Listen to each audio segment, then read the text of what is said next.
ओम शांति। आज है 5 सितंबर 2022। सुनते हैं आज की साकार मुरली। पहला प्रश्न है, हमें किस प्रकार की रेस या कंपटीशन करना चाहिए? बाबा कहते हैं, जो तुम्हें अविनाशी ज्ञान के सागर बाप द्वारा अविनाशी ज्ञान रत्न मिलते हैं, उनको दान करने की रेस करनी चाहिए। सभी बच्चों को अपने पुरुषार्थ के हिसाब से पता चल जाता है कि हमारी एक रस अवस्था कहाँ तक बनी है, कहाँ तक हम बाप से अविनाशी ज्ञान रत्नों का दान ले और फिर दान देते रहते हैं। अपने को देखना चाहिए कि हम कितना दान करते हैं, मम्मा बाबा कितना दान करते हैं। हमारे में जो अच्छी से अच्छी बहनें हैं, वे कितना अच्छा दान करती हैं, कितनी सर्विस करती हैं। यह रेस चल रही है, तो हमें इस कंपटीशन में आगे निकलने के लिए प्रयत्न करना चाहिए। अगला प्रश्न है, माला में नंबर आगे या पीछे होने का मुख्य कारण क्या है? बाबा कहते हैं, माला में नंबर पीछे या आगे होने का मुख्य कारण है श्रीमत की पालना। जो श्रीमत को अच्छी तरह पालन करते वह नंबर आगे आ जाते हैं, और जो आज अच्छी पालना करते कल देह अभिमान वश श्रीमत में मनमत मिक्स कर देते हैं, वह नंबर पीछे चले जाते। कायदे अनुसार श्रीमत पर चलने वाले बच्चे पीछे आकर भी आगे नंबर ले सकते। आगे बाबा रिजल्ट बताते हुए कहते हैं कि अभी तक माला के दाने कोई भी फाइनल नहीं हुए हैं, क्योंकि जो अभी प्रेजेंट में कहते हैं कि यह तीखे तीखे हैं, लेकिन आगे जाकर उनके पुरुषार्थ में बहुत फर्क पड़ जाता है।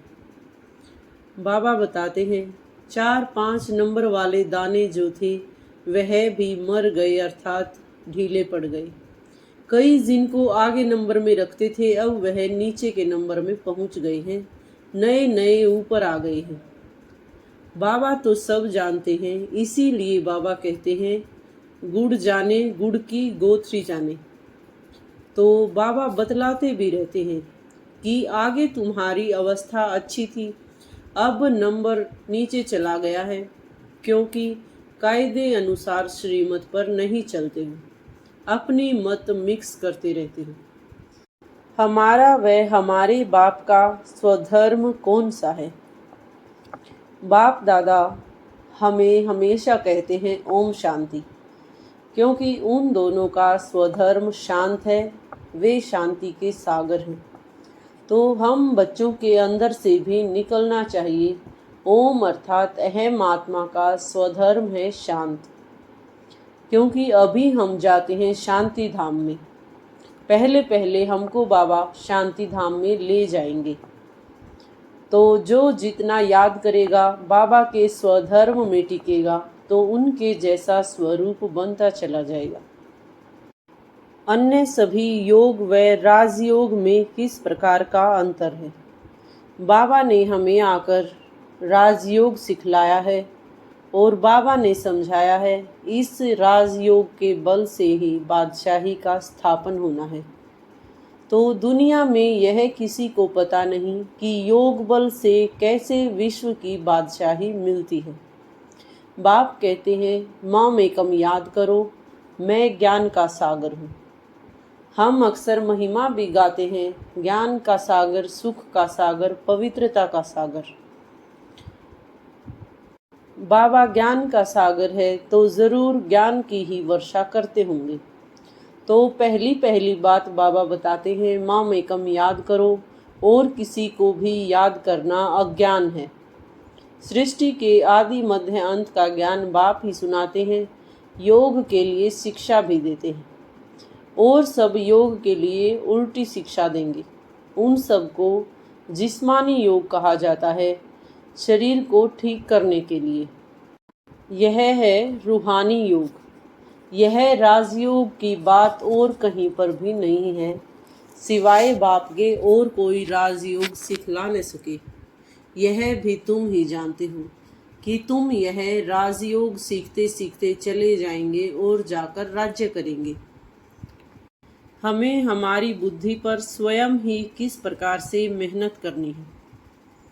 बाबा कहते हैं श्रीमत पर चलना है, सारी ज्ञान की बातें धारण करनी है।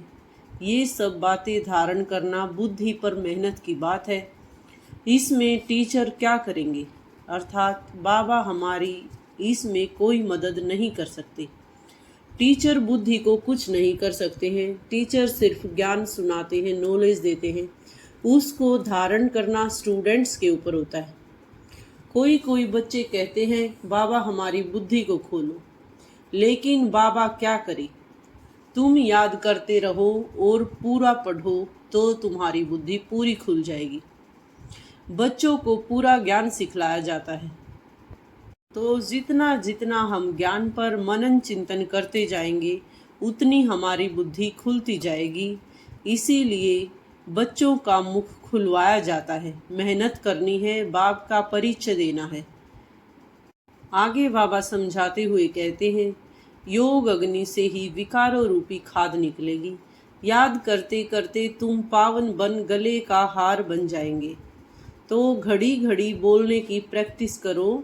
सिर्फ कहना थोड़े ही है, बाबा मुख नहीं खुलता है। श्रीमत पर जितना चलते जाएंगे, जितना याद करेंगे, उतना ही ऊंच पद पाएंगे। यदि श्रीमत पर नहीं चलेंगे तो बुद्धि का ताला बंद हो जाएगा, तीर लगेगा नहीं, खुशी का पारा चढ़ेगा नहीं। अपनी मत पर चलेंगे तो बाबा कहते हैं कि यह सब तो रावण की मत है। श्रीमत पर चलने की मेहनत हमें स्वयं ही करनी है। इसमें बाबा हमारी कोई मदद नहीं करेंगे। आज बाबा ने देह भान की कौन सी निशानी बताई है। बाबा ने आज कहा बहुत देह अभिमानी बच्चे हैं जो मुरली नहीं पढ़ते। जो मुरली ही नहीं पढ़ते वह क्या ज्ञान देंगे, क्योंकि मुरली में हर रोज़ अनेक प्रकार की नई नई पॉइंट्स निकलती रहती हैं। तो देही अभिमानी बनने का पुरुषार्थ करना, अर्थात मुरली को ज़्यादा से ज़्यादा पढ़ना और मनन चिंतन करना। इस पुराने चोले को, शरीर को मरा हुआ समझो, क्योंकि यह हमारा मर्जीवा जन्म है। ऐसे ऐसे अपने से बातें करते रहना है। बाबा आगे कहते कि किसी की कोई भी सर्विस छिप नहीं सकती है और ना ही कोई कमी या खामी छिप सकती है। माया बड़ी शैतान है, अनेक प्रकार के उल्टे काम कराती रहती है। तो यदि कोई भूल भी हो जाए तो फौरन बाप से क्षमा मांगनी चाहिए। अंदर बाहर बहुत साफ होना चाहिए। बहुतों में देह अभिमान बहुत रहता है, तो हमें इस प्रकार के देह भान को भूलकर बाबा की श्रीमत पर एक्यूरेट चलना चाहिए। रूहानी व जिस्मानी सर्विस कौन सी है। बाबा ने बोला कि रूहानी और जिस्मानी सर्विस दोनों बच्चों को स्वयं ही करनी चाहिए।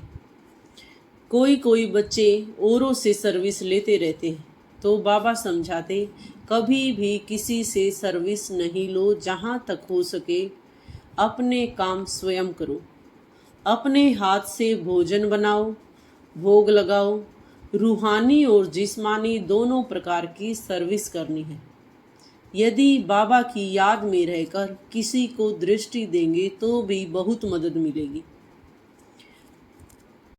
बाबा खुद प्रवेश करके सर्विस में बहुत मदद करते हैं। यदि कोई सर्विस पर एक कदम उठाता है तो बाबा मदद के लिए तैयार रहते हैं। लेकिन बच्चे समझ जाते हैं हमने किया और अहंकार झट आ जाता है। यह नहीं समझते कि बाबा ने करवाया। बाबा प्रवेश होकर सर्विस करवा सकते हैं, फिर तो और ही डबल फोर्स हो गया। किसको लिफ्ट मिली, जाकर ऊंच सर्विस करने लग पड़े तो खुश होना चाहिए। इसमें ईर्ष्या आदि की कोई भी बात नहीं है। अर्थात यदि कोई कोई बच्चे ज़्यादा सर्विस कर रहे हैं तो ये समझो कि बाबा उनके साथ है और बाबा उनको मदद कर रहे हैं। इसमें हमें ईर्ष्या नहीं होनी चाहिए, बल्कि दूसरों की उन्नति पर खुश होना चाहिए। परचिंतन पर आज बाबा ने क्या अटेंशन खिंचवाया है। बाबा ने कहा है, कभी भी ईर्ष्या के कारण किसी का भी परचिंतन नहीं करना चाहिए। यहाँ की बातें वहाँ सुनाएंगे तो इससे नुकसान ही होगा। भले किसी ने कुछ कहा भी, लेकिन फिर दूसरे को सुनाकर नुकसान क्यों किया जाए। ऐसे तो बहुत झूठी बातें भी बनाते हैं। ऐसी झूठी बातें आगे कभी किसी को नहीं सुनाना। कोई उल्टी सुल्टी बात बोले तो सुनी अनसुनी कर देनी चाहिए, क्योंकि किसी के दिल को खराब नहीं करना चाहिए। तो हमें अपनी मनसा शक्ति पर बहुत बहुत अटेंशन रखनी चाहिए, क्योंकि बाबा ने हमें अक्सर स्लोगन भी सुनाया है कि परचिंतन विनाश की जड़ होता है। वह कुछ समय का परचिंतन हमारी पूरी स्थिति को डांवाडोल कर देता है। मास्टर रहमदिल बनने की क्या युक्ति है। आज का बाबा का वरदान है, फ्राक दिल बन दुखी आत्माओं को खुशी का दान देने वाले मास्टर रहमदिल भव। वर्तमान समय लोगों को और सब कुछ मिल सकता है, लेकिन सच्ची खुशी नहीं मिल सकती।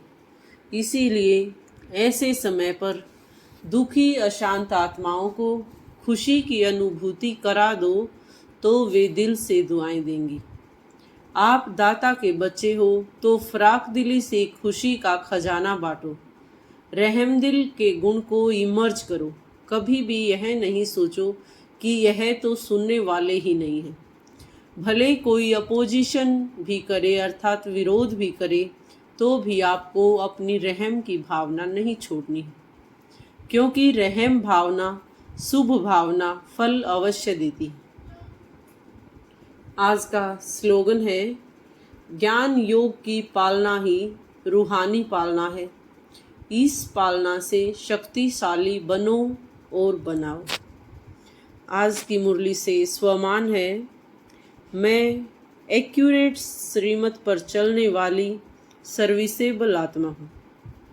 मैं मास्टर रहमदिल आत्मा हूँ। मैं बाप समान शांत स्वरूप आत्मा हूँ। धन्यवाद। ओम शांति, ओम शांति, ओम शांति।